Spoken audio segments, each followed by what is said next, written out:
chest up, shoulders back.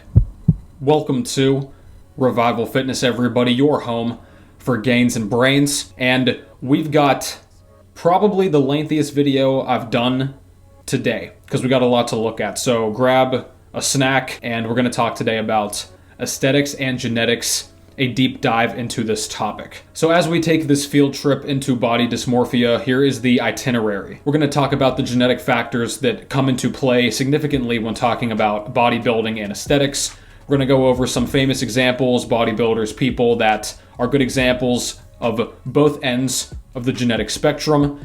And then we're going to do a wrap up and whatever else. Be sure to subscribe to the channel, click like, tell me what you want to see, and let's get into this. So the first area we're going to talk about here is kind of the most encompassing thing of all people. It's going to be height. Now, you guys know on this channel, I like to poke fun at manlets, and I'm going to keep doing that. God made everything an uphill battle for the manlets except getting jacked. You guys put on size, or at least it seems like you put on size much faster just because of your shorter overall limb lengths and torso size. That said though, once the people with the longer limbs, the larger people do fill out, they're going to look pretty good. It's just going to take longer most of the time. So the example we're going to look at here right off the bat is Arnold and Franco. Arnold was listed at usually 6 foot. Sometimes I've seen sources say he was 6'2". I've seen some people say he's only 5'10". Let's just say he's 6 feet tall. Franco, on the other hand, is, 5'4", 5'5". Now, staying on this topic, we're going to jump into muscle insertion points. Now, if you guys watch one of my more recent videos about perfect symmetry, how it is a myth, that is very true. And one of the points I make in that video is that one of the things you can't control about your body is where your muscles insert and attach into like your joints and your tendons and your frame. So one of the most prominent examples of this is in the chest. We commonly see guys say, oh, my pecs don't connect in the middle, which is the same for me at the bottom. Oh, I have a pec gap, how do I fix it? Guys, there's nothing you can do. Okay, you can look at this picture here of Arnold again. You see, he's got some of the most legendary pecs, probably the best chest in the history of bodybuilding, but look, his pecs connect pretty much the entire way down. Now, for example, you can look at this photo here. I'm not sure what this guy's name is, but he has got quite a pec gap. I don't think maybe at the top they connect a little bit, but something like this, guys, there's nothing you can do about that. And another famous example here is the wrestler Scott Steiner. If I had your genetics, I'd shoot myself. No, I take that back. I'd kill myself, then I'd hang myself. He's got quite a pec gap. This is like the infamous photo here. He has since he wears this thing now to kind of cover it up, and he has this tattoo to compensate for that. I think a lot of his pec gap is involved with taking wrestling chops here or something like that, but the point is there's nothing he can really do about that at this point. There's probably a surgery you could get to attach those together if you want to go that route, but I don't think most people are going to do that. So that is a huge aesthetic factor. If your pecs connect in the middle, you are gifted in that regard, because most people's don't. They might a little bit, but most people's don't fully connect to the degree that Arnold's do. And not only that, but also consider the attachment of the pecs. A lot of times we have one pec that droops a little bit lower or higher than the other. You can look at this example on Steiner as well. His right pec here, well, the left side we're looking at, is elevated above this one. He's got that little indent in the center. His right pec is, this one sweeps out a little bit more so it seems. You guys have seen my photos as well. My right pec seems to go down a little bit lower than the left one does. Doesn't matter how I adjust my form or do anything. Most people aren't going to even notice this, guys. By the way, you guys see how I'm using DuckDuckGo here, not Google? Everybody likes to talk a big game. Oh, Google's bad in the censorship. You guys still Google everything. So next we're going to talk about lat insertions. This is my back over a year ago when lockdown started. Do you guys notice here how the left side of my lats have always popped out a little bit more so than my right? And that's not really surprising given the fact that I am a lefty. I throw lefty. I would throw a punch left-handed. I do right with my right hand. I'm kind of ambidextrous in that regard, but anything power-based, I'm using my left hand for. You can notice here as well during the lat spread, it's a bit tough to notice with the lighting going on here, but I'll try to go to a point where right there. Do you see how it kind of is a little bit out more on this side than this side? Which again, you can do dumbbells and more unilateral stuff to work on that a bit, but no amount of dumbbell work is going to totally even things out. If you've got lower lat insertions on one side than the other, you guys can see like the Christmas tree, I kind of have more of an indent here once again, there's nothing I can really do about that. Now, staying on the topic of the back, not only do we have the lats, we have the traps. For that thickness, like a really dense muscular back, the traps are what's going to be the drawing card here. So some people seem to have genetically bigger traps than others. I'm luckily one of them. This footage here is from the lockdown last spring. I had no access to weight at this time, and you can see my traps. I mean, I'm just doing shrugs with like mini bands, and my traps are just popping out. And you'll hear this commonly too. You'll hear old school bodybuilding types say things like big traps aren't good for aesthetics because they make your V-taper less prominent because your shoulders don't look as wide if you have big traps, and I disagree with that. You see this at the same time though, men with huge traps look like they have a smaller version of themselves coming out of their bodies. Got a picture of Kevin Lerone here. But if you look at some of these photos, right, that triangle at the top, right, kind of the completion of the V-taper going up to the head, the traps are what does that. And you got to think too, guys, the traps are not just up here. The traps are this as well. And Kai Greene's a good example of that. So if you guys compare this picture of Phil versus Kai, this was, what, 6+ years ago or something? You can see, and right, Kai has got a wide back, but the center of the back is what takes the cake here. I don't know if Kai doesn't train his traps or if that's just the way he poses to make it look like that, but he's got just this very flat top of the shoulders, you know what I mean? Compared to Phil, you see how he's got that raised, like the raised traps there, and he's got this thickness, like that cobra back. That's why he won the Olympias, guys. Like the thickness just for Kai's back just is not there. So let's stay in the same place and look at delts. Now, delts are mythical in aesthetics if you have 3D delts. That's what every lifter is chasing. The three-dimensional delts. What that really means is rear delts. Because any guy going to the gym is going to be bench pressing, probably shoulder pressing, military pressing. You're doing dumbbell bench press and push-ups and stuff like that, maybe some dips. Your front delts are going to get work. And delts are a huge player in the aesthetic game, especially on like a silhouette. And because of that, delts are one of the most popular places for bodybuilders to pin synthol.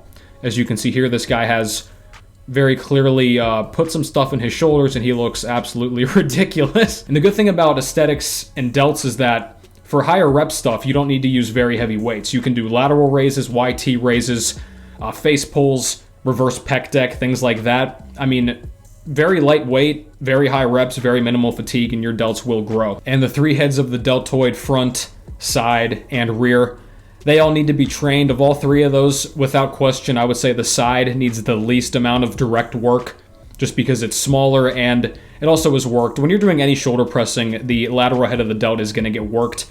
But lateral raises, if you're into aesthetics, literally no reason not to be doing them.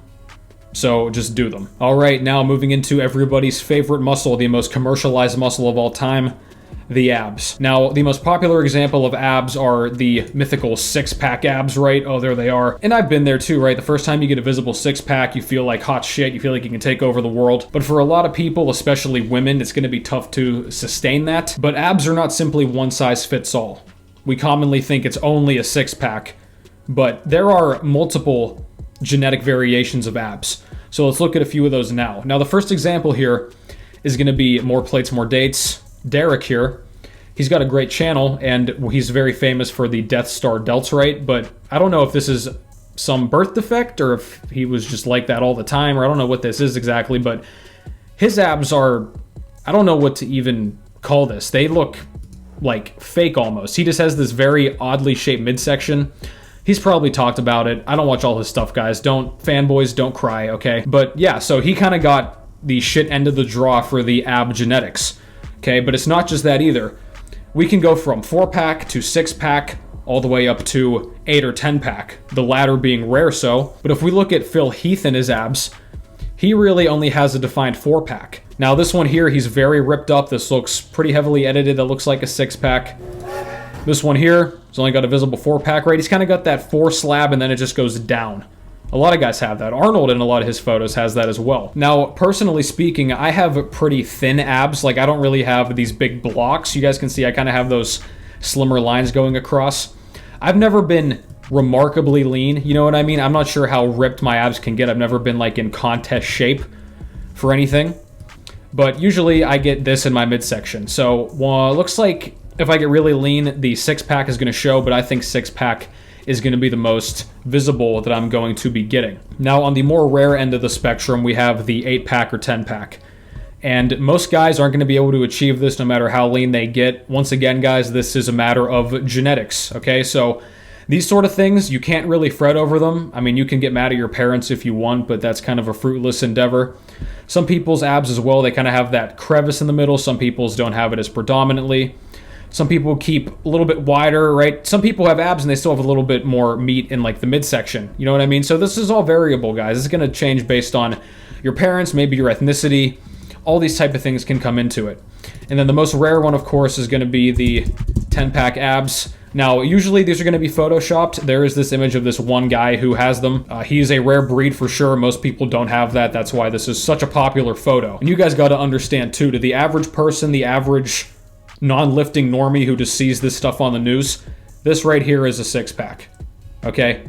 I know for us, we're like, no, it's not. But the average person, if you have any core definition, they're like, you have abs. All right, so keep in mind that too, guys. The average non-lifter, all this stuff we're talking about, they think everybody we're covering looks phenomenal. And they're not wrong. Now we've got the biceps and triceps. And the forearms also will come into play here too, just the arm essentially. So like we said at the beginning, the shorter you are, the bigger your arms are going to appear based off of that leverage difference alone. So somebody like me, now I'm only 5'10", guys, but you can see I've got relatively lanky arms, right? Somebody like me with longer arms, it's going to take me longer to fill out than somebody like, say, Jeff Nippard, who is only 5'4". So guys like him, you know, Doucette, Alpha Destiny, I mean, so many pro bodybuilders too are manlets. Don't cry, okay? But that's one of the things. They benefit from that. There's no reason why they shouldn't. So here's an interesting picture I found. I don't think this is edited, but look at the triceps on this guy, right? Look at all this like dead space between where his tricep insertion ends and into his elbow. That's a pretty big difference. And we have biceps here too. So one of the most sought after genetic components of aesthetics is the short bicep insertion. You guys can see these two pictures compared here. Essentially, whenever your bicep, the more narrow it is inserted into your arm, the bigger your bicep looks by default because it forms more of that peak simply because it's not as horizontally wide. If you've got this peak, right, it just looks like it's more voluminous than this one here, even if they're the same strength and all that other stuff as well. And we're going to talk about soon why aesthetics are subjective. There's no objective way to really define them on this topic, as well as forearms. Now, if you're somebody that uses straps for every exercise, if you never do free weights, you're only gripping machines and stuff, of course your forearms are going to suck. I am lucky myself. I've got relatively large forearms. I don't directly train forearms. I don't do wrist curls or anything, but I do grip free weights all the time. There's a picture here of, I think this is Louis Marco, right? Pretty solid physique, but then his forearms here just, it's tough, right? This is going to affect the physique. I mean, you guys can look at his forearm compared to so many other people who are, you know, my height, a little bit taller. Our forearms are much longer than his is. You know what I mean? Our wrists are going to be slimmer a lot of the time. And then we will wrap up this section with calves. So I'm part of Team Deerbone Gang. Let me know in the comments if you are too. But calves are probably the most genetically influenced muscle. Now again, every single one is, but in terms of sheer stubbornness and a lack of growth, no matter how much you train it, calves probably are on the top of this list. So some people, as you can see here, they are born with massive calves. Like the calves literally, like the muscle just sticks out from their lower leg. It's just big. Even if some of these people, they don't even train their calves and they just have these giant boulders at the bottom of their legs, that's genetics talking. It's not like only cycling or if you do tons of calf raises, your calves are going to grow. Again, it's all a matter of muscle insertion point. Some people were just gifted with calves of the gods. Most of us weren't. I'm in the same boat as a lot of you guys probably, so that's why they invented long pants. And this applies to quads too. Also hamstrings, really the entire leg. Now there are guys in the gym who of course skip legs, which is a given that they're going to have a disproportionate physique. But there's plenty of people who are IFBB pros and they get their pro card and everything's kind of promising. I've seen this on Instagram, guys. You see these accounts that they'll get big and then they go pro and then they hit the pro stage and then they can never get a good placing because their legs just don't catch up. Some of these people are just simply built like martini glasses, unfortunately. Now, a key point I want to make here before we go on and look at specific people, guys. Bodybuilding is not a sport. I know we hear this always, oh, the athlete and this sport is great and all this stuff. I know as a figure of speech, it rolls off the tongue, it's easy to say. But when you hear bodybuilding competition or contest, that's more suited. It's a performing art. There is no athletic or sporting, technically speaking, component about it. There's no real rules. There's no end zone. There's no out of bounds. There's no ball. There's no referees. You just go on the stage and do your thing. I mean, you could walk out on there and really not even do anything. You don't even have to pose. You could just walk out there and wave and leave. The rankings in the winner are decided by a panel of judges who could literally wake up tomorrow and decide that obese people are the ideal body. And by the way, don't be surprised whenever some shit like body acceptance building or body positivity building becomes mainstream. I'm not even kidding. Mark that down. I bet in the next 10 years or so, we're going to see beauty pageants with a bunch of obese people, like in bikinis and stuff. I'm just telling you, be on the lookout for that. And we've seen this change over the past 60 plus years since bodybuilding really started, right? You can see these guys from like the 40s and 50s. As far as I know, most, if not all of them, were natural. They had the very general, kind of just in shape guy look. Not too big, not too ripped. Had some arm and shoulder definition, right? The Eugene Sandow type. Clearly in shape and exercise, but nothing, you put them in clothes, they don't look that big. You know what I mean? That was kind of the beginning of it, and a lot of naturals to this day. This is where kind of they fall into. Then you fast forward a couple decades, we enter the golden era of bodybuilding, probably the most well-known and respected era of it. And these guys are not natural, but this is nothing too extreme. Now, for the time period, it probably was extreme to the people that saw it, but compared to the modern IFBB pros, these guys probably wouldn't even place. You know what I mean? The golden era is really revered. You see the rise of classic physique nowadays. This is the general male aesthetic that has been popular in media for so long.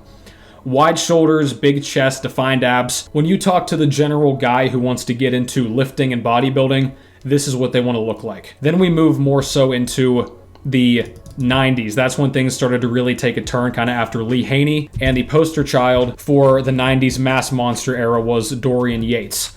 And to Dorian Yates' credit, for his size, he had a relatively aesthetic look. He had a pretty lean waist. He had all the kind of the pinnacle aspects of an aesthetic physique, just with more mass. A lot of guys try to replicate this, and they fail to do so. And you can look at photos of other competitors in the 90s. You know, a lot of big guys, but most of them still didn't have this insane waist problem we see today. This was when bodybuilding probably, I mean, I was born in 96. I'm not sure exactly what it was like ratings and mainstream media wise at this point, but the 90s is when the entire sport, as far as I can tell, really went into just like pure size. And that carried us into the modern era of bodybuilding, which is changing a bit with classic coming up. I think mainstream wise, classic is going to take over men's open eventually. We've also seen, unfortunately, a lot of these men's open competitors, if they're young, they pass away just because it takes so many drugs to sustain this look, especially if you're young. This is the turtle shell, right? All these guys just have these big guts. They look pregnant on stage. I mean, they've got like defined obliques and serratus and abs, and then they stick their stomach out. Like if they forget to suck their stomach in, guys, they look pregnant, which from an aesthetic standpoint, you've nuked your physique. You know what I mean? As soon as anybody sees that, you're done. And I'm not an anabolics expert. I have no experience with them myself at this point in my life. But as far as I can tell, that extended gut comes from human growth hormone, HGH. You guys can look at this photo here of Dave Palumbo. I mean, he literally looks like livestock cattle. So those are kind of how we've seen the physiques evolve over the past number of decades. But regardless of the era you like or the one you dislike, generally speaking, there are universal kind of timeless cornerstones to an aesthetic physique, no matter how big or tall or short or anything you are. That's going to be broad shoulders, right? Small waist, visible abs. Of course, you want a quad sweep. You want the dense back like we talked about. You're going to be looking for a thick posterior chain. But these things compose the ideal aesthetic V taper or X frame. You know what I mean? You go wide at the ends, narrow in the center, and then wide at the bottom again. All right, now to wrap all of this up, guys, we're going to take a look at a few examples of people on the genetic spectrum, both the good and bad end of things. And as you can see, I have disappeared, guys. I had to re-record this portion because my mic cut out last time. My mic has bad genetics, apparently. But let's begin with Koth. Yeah, that's right, Jason Blaha. All right, guys, now, look, it's 2021, okay? If you guys are still hung up on the whole fake mercenary thing, you probably need to get a life at this point. Very bad PR decision, yes, but this guy's a really good example of somebody who kind of got shafted genetically in terms of aesthetics. As far as I know, the guy squats and deadlifts like 600 plus. I think he benches like 330 or something like that. I could be wrong there. But regardless, he's a very strong dude. He's stronger than me for sure. But in terms of aesthetics, he took the snowman pill. I mean, this guy got absolutely shafted. His arms are probably bigger than mine and a lot of you watching this, but based on the fact that he just carries so much mass in his torso, like his center of gravity, his arms are never going to look big. And like we were mentioning earlier with the forearms, he's got that same thing where his forearms are just long and gangly, and he doesn't really seem to hold a lot of size in the forearm area either. And you guys have seen the infamous photos too whenever he lost a bunch of weight. I mean, yeah, this is rough stuff right here. So now let's move on to a really good example of genetics. We're going to look at the current 212 Mr. Olympia, Shaun Clarida.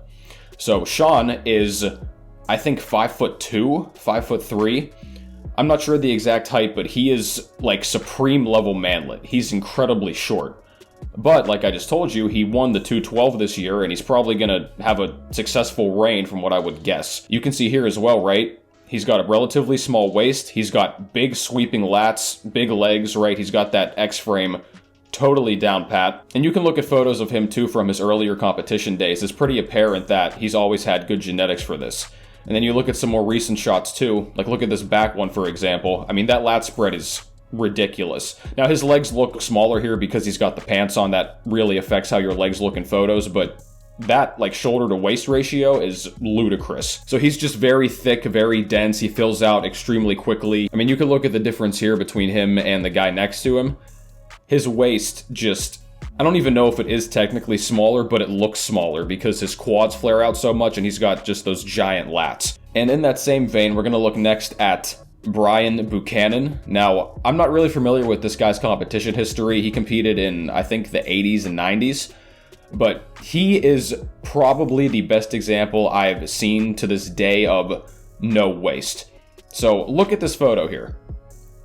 I mean, this is ridiculous. The man has no waist. All genetics, right? Again, because you can do all the side planks, all the side crunches, all the ab work. You can restrict foods from your diet. If your hips and the bones in your torso area are not that narrow, you're never going to look that narrow. It's just simply never going to happen. This is why bodybuilding is such a genetics-based endeavor, and every sport is, to be fair. But in terms of simply how you look and present yourself on a stage and in photos, yeah, genetics carry you a long way. And he also has the same thing, right? He's got big lats, he's got a good defined chest, but honestly, I don't know how this guy didn't win a Mr. Olympia or win more shows. Maybe he didn't have really big legs for the time period or whatever the case is, but this is what I'm talking about when I say aesthetics. Like, this is something that I would try to do, and I don't think my waist is ever going to get this lean, but something close to this would be up my wheelhouse because this just looks crazy. This is like cartoon stuff, right? Like, he's something that people go to art school and draw for projects. And I think a modern comparison to this guy is George Peterson. Now, George has kind of hopped around. I think he's in the 212 now. He was in Classic a couple years ago. But he kind of has the same thing. When he gets cut down, he has this giant back. His waist gets lean, almost starts to kind of disappear too. That's what I'm talking about there. Like, poses like that, even if you don't win the show right, you're always going to be able to get a good placing if you have a back that thick. Now, we're going to go down the height chart here and look at Flex Lewis, who many say is genetically one of the most gifted bodybuilders of all time. As far as I know, he's only like 5'3" or 5'4", so again, he's got the height thing working for him, the fact that he fills out so quickly. But you can look at these photos too, guys. Just the sheer amount of mass this guy's able to pack on, even at his height, right? Because you got to understand, at this level, there are guys who have to take the amount of drugs most guys would have to take to look this size would literally kill them, and we see that happen, right? I mean, this guy's been competing for years now, and I don't know his health history, but he doesn't seem to be in that bad a shape, right? So he probably responds very well to the PEDs he takes. I've heard people even say, like, he doesn't even train that hard or push himself that hard. That's a common thing, guys. I know when you watch these bodybuilders on Instagram and you watch them posing and stuff, you're like, oh my god, they must work just so much harder in the gym. A lot of them don't, guys. You can watch Phil Heath train. You can watch Kai Greene train, even like Iris Kyle, who won Miss Olympia for like 12 years in a row. They barely push themselves. They do their machines and dumbbells, and the last rep they might kind of grunt it out a little bit, but you can tell they're not genuinely straining like full intensity all the time. When you have elite genetics, you don't have to do that. Now, in the same vein of Flex Lewis, we're going to look at Lee Priest. He's very similar in the fact that he's 5'3", 5'4", and again, the level of muscularity, especially for his age, I'll put up a picture here when Lee Priest was only 20 years old. This is ludicrous. This is absurd. Okay? Now again, we know he's enhanced, obviously, but you could get the average guy on PEDs, as many as he's on, or even more so, for a longer time period. The average person would still never look like this. With the diet, with the training, with the PE, it doesn't matter. The average person would never come close to anything like this.